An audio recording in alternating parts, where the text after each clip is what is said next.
Wannoo miti qaba. Qabeenyaan. Qabeenyi bu'aan qabu bar. Yartuu miti. Keecha nama yersa malee. Abbaa warraati yoo yartuu ta'e qabeenyi immoo qabeenya laalanii namni nama yersa. Garuu immoo hiyyummaan namaa hojjadhee hon jiraadhe safara kanatti ganna coqon. Seerri immoo yartuu miti. Hundumaa warra gadi na yersa iyarsa. Ati saniifuu.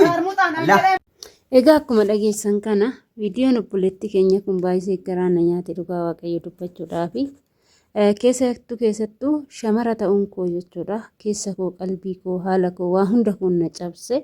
Sababiin isaa shamarri takka abbaa sooressaa maatii sooressaa keessatti illee yoo dhalatte jechuudha.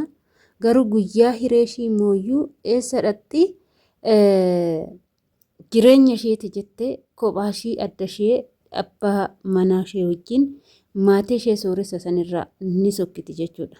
Akkuma abbaan daadhii dhugeef ilmi afaaniin urgaa'u jedhan maatiin sooressi maatiin kee yoo qabeenya qabaatan qabeenyi maatii keetii sun qabeenya keessan ta'uu hin danda'u. Yoomillee taanan kan jala murtanii beekuu qabdan jechuudha obboleewwan kiyya kamiyyuu maatiin kiyya maatii sooressaati maatiin kiyya maatii akkasiiti warroonni jettani soorummaan maatii hanga irra jirtutti ni nyaatta, ittiin uffatta, ittiin bashannanta, ittiin akka barbaadde ni taata jechuudha. Garuu immoo qabeenyi maatii keetii gaafa ati gaa'ila ijaarratte gaa'ila kee keessasii ta'uu hin danda'u jechuudha. Ni galee miti kasi danda'u kasi fuudhe sun nama jabaa, nama cimaa, nama hojii kamiyyuu hin tuffanne, nama dalagatu ta'uu qaba. Aga fedhes yoo ta'e shamarran keenya gaa'ila keessatti filannoo keessan kan taasiftan jechuudha. Filannoo fi kan taasifachuu dandeessan abbaan manaa kan si fuudhu sun yeroo sanitti nama qabeenya qabu, arjaa nama qabeenyi irraa hafee yoo nuti seeni taa'ee nyaadha kan jettu osoo hin taane nama hojii kamiyyuu hin tuffanne, nama hojii dalagaa kamittuu bobba'eetu dalagatu, nama haadhaaf abbaa isaa maatii isaa kabajuu fi yoo ati sitti hidhatte nama si kabaju ta'uu qaba jechuudha.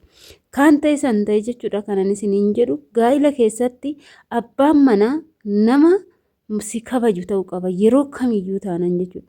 Kana hin taane taanan garuu abbaan manaa keessus hin kabajne taanan abbaan manaa keessun dalagaa hin dalagu taanan abbaan manaa keessun akka feete yookaan immoo giddeelleshii yoo ta'e iyyummaan dhaxxemmaa si taate mataa gubbaarra si gorti.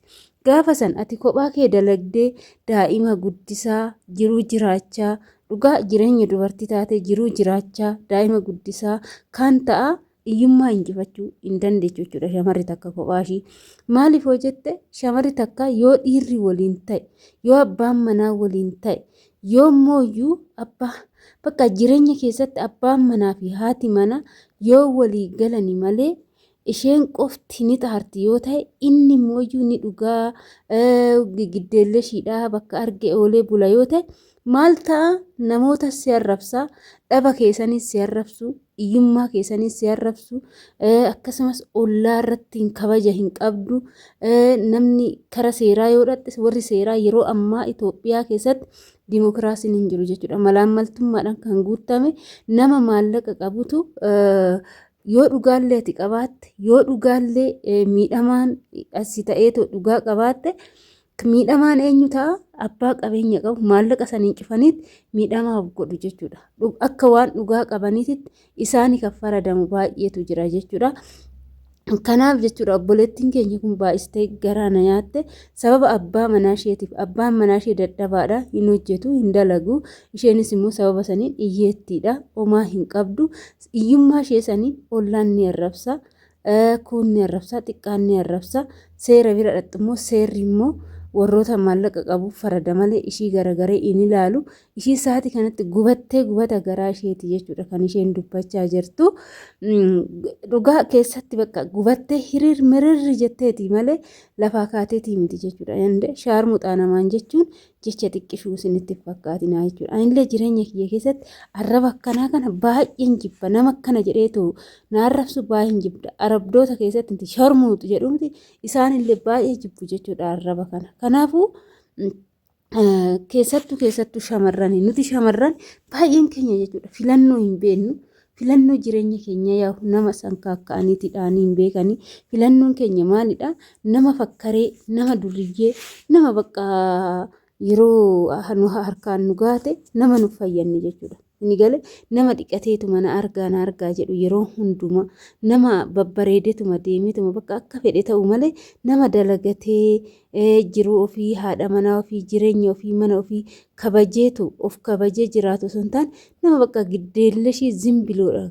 Filannoon keenya yeroo hunda osoo kana ta'uu baate baay'ee bareedduudha sinin jechuun asumarraan affeerraa keenya obboleettii keenya kanammoo waaqayyoon obsas isheedhaa kennu dhugaa nama aarsa heerumanii shamarri takka gaafa heerumte ilmoo deessuu ilmoo da'utu jira gaafa ilmoo da'an immooyyuu waan baay'eedha jechuudha kan nama cinquu kan nama rakkisuu kan immooyyuu bakka wanta hedduutu jira.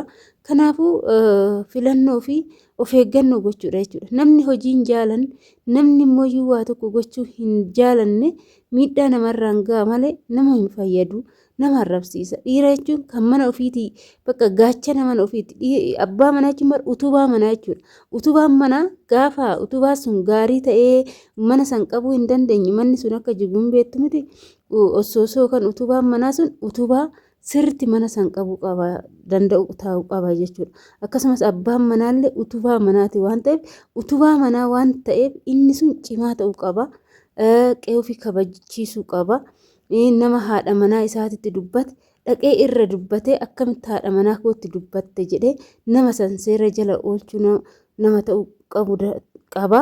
Yookaan immoo haadha manaa isaa abbaaf fedhe yoo arrabse zim jedha yoo ta'e hin dubbatu yoo ta'e maal ta'a deema qeessuun haati manaa sun dhiira biraatiin daffaramaa deemti.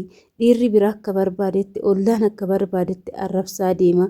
Kun immoo yaada sirrii miti. Yaada dogongora guddaati jechuudha. Kanaaf jireenya keessatti abbaan manaa utubaa cimaa ta'uu qaba. Bakka mana ofii eeguu qaba. Mana ofiitiif immoo gaachana ta'ee dhaabbatee gahee abbaa manummaa san nama danda'ee qabachuu ta'uu qaba. Filannoon keessan filannoo akkasii ta'uu qaba sinin jechuun asumarraan affeerraa keenya obboloota kiyyaa haga naaf galee fi hagan beeku jechuudha. Ijoollee baay'inaan jireenya keessatti bultiidhaan jechuudha shamarri keenya kan qoramanii abbaa manaatiin dhugaa baay'een isaanii bultii keessatti gammachuu hin qabani. Abbaa manaatiin gammachuu hin qabani. Baay'ee rakkatu, baay'ee dhiphatu, baay'ee dhaba bakka akkana jedhamee kan dubbatamuu hin dandeenyedha jechuudha. Egaa kana fakkaata waan wajjin turtaniif ulfaadhaa galatoomaa turtii gaarii isiniif haa ta'u. Baay'ee.